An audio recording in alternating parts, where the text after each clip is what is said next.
Good Friday afternoon. Thanks for joining us on Kare 11 News Now. I'm Chris Arabsky. Happening right now, we are just hours away from a partial shutdown of the Department of Homeland Security.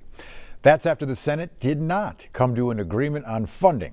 Senate Democrats shut down the funding bill for the Department of Homeland Security, and now lawmakers are headed out of the town for a week-long recess, meaning the agency could be shuttered for at least 11 days. But Senate leaders say they would come back if a deal can be made. DHS has 200,000 employees, but they won't be impacted equally by this shutdown. ICE is still funded by the $75 billion it received from the big, beautiful bill, so agents will still get their paychecks. TSA, FEMA, and the Coast Guard, however, don't have the same nest egg. We want to fund the Department of Homeland Security, but only a department that is obeying the law. A TSA agent is going to go without a paycheck. Why? So that you can posture politically. I'm over it. So if you remember the shutdown from this past fall, longest in American history, airport screeners risk losing pay again if the shutdown drags on for more than 2 weeks, something lawmakers say is a possibility. So delays, cancellations could be looming at 430 airports nationwide. Democrats are refusing to fund DHS until changes are made to ICE operations, demanding a ban on face masks and tighter use of force policies. This idea that we're going to continue to fund them at this level after what they've done to my state, that's not in the cards for me.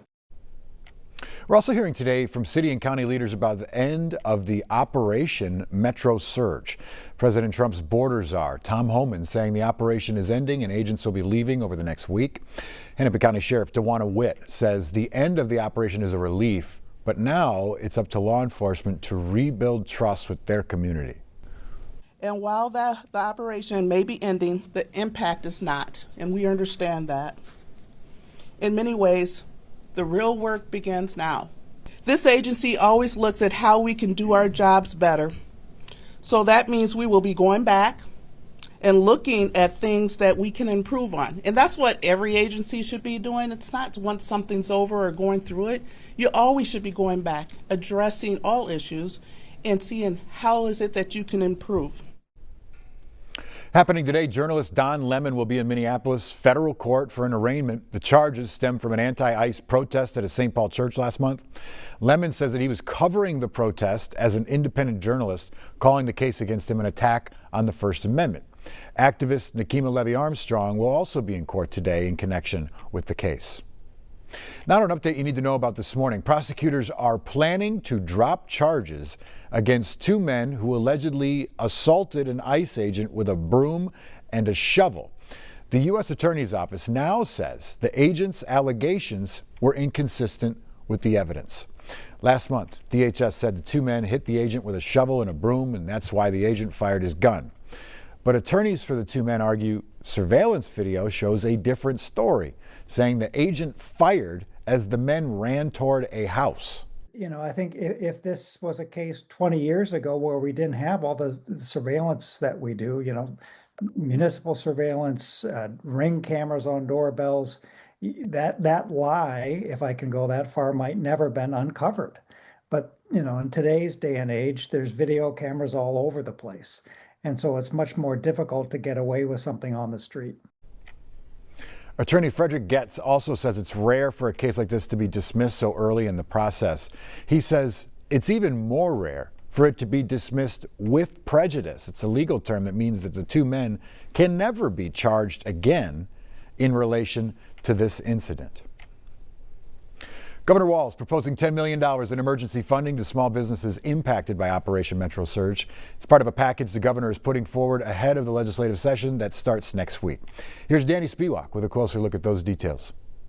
During Operation Metro Surge, some local businesses like Bauhaus Brew Labs in Minneapolis reported losing nearly half their customers, not to mention workers afraid to leave their homes. This is hitting everyone. Now, Governor Walz has proposed $10 million in emergency loans to small businesses. This legislative session needs to be about recovery of the damage that's been done to us. The loans, administered through the Department of Employment and Economic Development, would provide businesses with up to $25,000 and could be partially forgiven.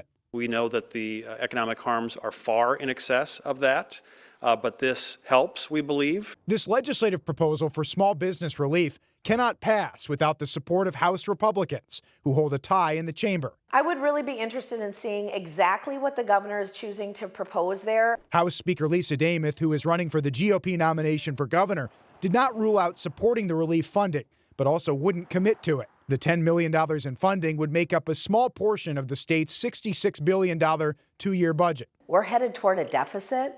As a state, our funds are very, very limited. So I would be very curious where the governor is going to find the dollars that he's talking about. U.S. House Majority Whip Tom Emmer took a stronger stance, calling the relief funding a new avenue for fraud in Minnesota. Meanwhile, Governor Wall has also called on the federal government to pay Minnesota for damages, joined by U.S. Senator Amy Klobuchar, who is also now running for governor on the DFL side. All these extra costs that our local law enforcement have incurred and our sheriff's deputies and the like, they should reimburse us. Meantime, a federal judge is ordering Homeland Security to improve access to phones and lawyers at the federal Whipple building. The temporary restraining order comes after two lawyers who toured the detention area said that there were incorrect phone numbers for counsel and that instructions for using the phones were only in English, and they were complex, they said. The order also requires access for lawyers 7 days a week. Reactions are pouring in from across the state as the announcement of the end of Operation Metro Surge spreads. At the memorials of Alex Preddy and Renee Good, visitors also all say that this news is welcome, but some are waiting to see if the end of the surge will actually happen. Community members told us that they, quote, will believe it when they see it, end quote. They say that even though officials said Operation Metro Surge had a goal of making Minneapolis safer, they believe the presence of federal agents have made the community more dangerous. They also say their mistrust comes from a perceived lack of accountability. It isn't like that's going to take care of all the problems they left behind. Maybe we'll see some change, legislative change, because of it. But still, this little boy is never going to have his mom back. I think the plan is to continue to remain vigilant. I'm hopeful that they will leave, but I'm doubtful it's going to happen in the way that they're saying it will. A sense of relief right now among immigration attorneys who say that they've been cautiously optimistic this day would come since Tom Homan took charge of the immigration surge. Gordon Severson has more. We're not saying this is over. When we spoke with community organizers to see how they felt about Operation Metro Surge possibly ending in Minnesota, we received mixed reactions. I think what Governor Wall said about being cautious, I think that's our attitude. Kate Haviland is with Indivisible Twin Cities, a group that was involved in planning many of the large protests over the last few months. She says, based on what has happened in other cities where large ICE operations have come and gone, she argues their fight isn't over. People are still being detained, grabbed, deported. I'm a little bit skeptical. Evangeline Dewan Maloney is an immigration lawyer with RSC Law. She says many of her clients' cases are still ongoing, and she hopes this announcement means that the federal government will go back to focusing on mostly criminal non-citizens. Hopefully what we're going to see is more targeted immigration enforcement, which has traditionally been how immigration enforcement has been conducted. It feels like the beginning of the next chapter.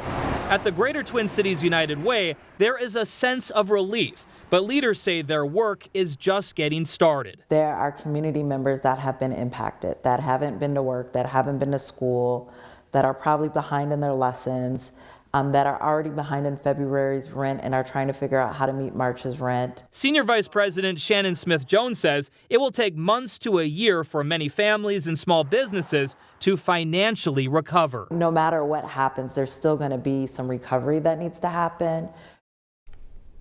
Gordon Severson reporting there. Moving on now, this morning the FBI is upping their reward to $100,000 in the search for Nancy Guthrie as we near 2 weeks since she was last seen.